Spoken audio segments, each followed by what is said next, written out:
prática.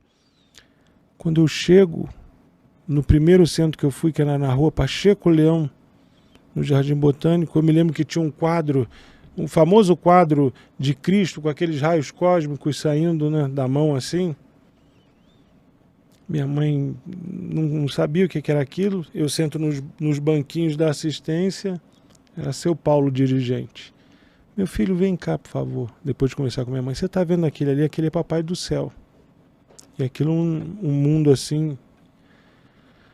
Quando começar as pessoas a rezarem, você só coloca as suas mãozinhas para cima. Com 12 anos, sem nunca ter frequentado nenhuma doutrina, eu já fui direto para me tornar médium de passe. Então ali conscientemente eu comecei a ter respostas do que eu manifestava. Agora vamos a antes disso. Essa criança fora do padrão, essa criança diferente, já vivenciava alguns fenômenos que eram para mim normais. Eu não enxergava como fenômenos. Só no pubério, na adolescência, que eu fui entender o que era. Com essa jornada espiritual, e fui iniciado de diversas maneiras, eu fui entender. Por exemplo, para quem me conhece, para quem convive comigo, sabe o pavor que eu tenho da bala Juquinha. Eu literalmente realizava o fenômeno do aporte da bala Juquinha. Eu tinha vontade de comer bala Juquinha. Eu não comprava bala Juquinha, simplesmente eu metia a mão na minha lancheira e puxava a bala Juquinha. Inconscientemente, a vontade de comer aquela bala, para mim nunca acabava. E meus primos, minha mãe, brigava comigo, falava, você está aceitando doce de estranhos.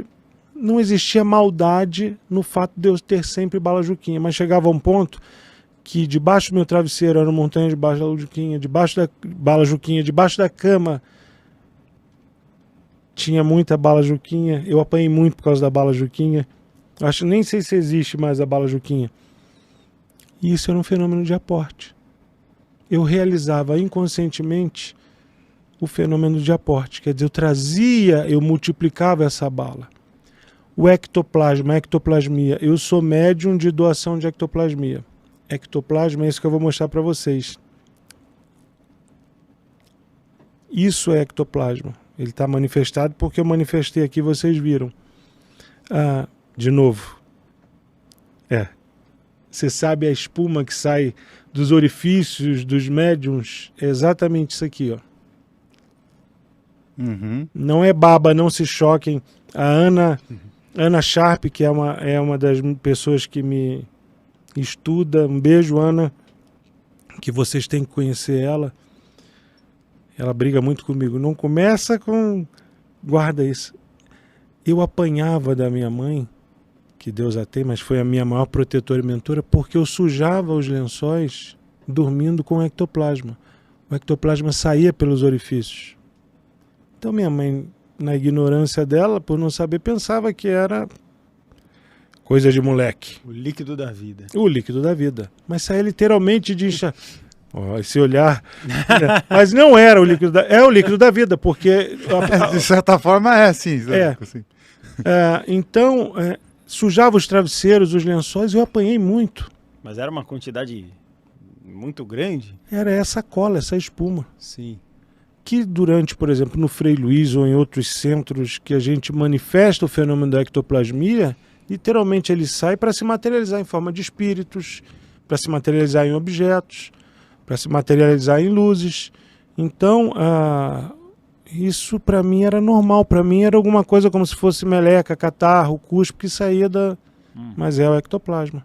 Então, para mim, esses fenômenos eram normais. Era normalidade. Ver pessoas sem rosto. Outra coisa que para mim era apavorante, mas ao mesmo tempo normal. Às vezes olhava na rua, pessoas passando, as pessoas eram normais, braços, pernas, mas não tinham feição. Eram lisos. O rosto era liso. Então isso me perseguiu durante a infância até os 12 anos, onde eu começo a entender o que é espiritualidade. E daí aquilo se deslanchou. E hoje em dia, depois de ser estudado, quase revirado, né? Eu sou uma pessoa que consigo conduzir isso dentro da área terapêutica, que eu criei esse sistema, que é o sistema da interdimensionalidade, mas vivenciei grandes histórias e estou vivenciando a cada dia.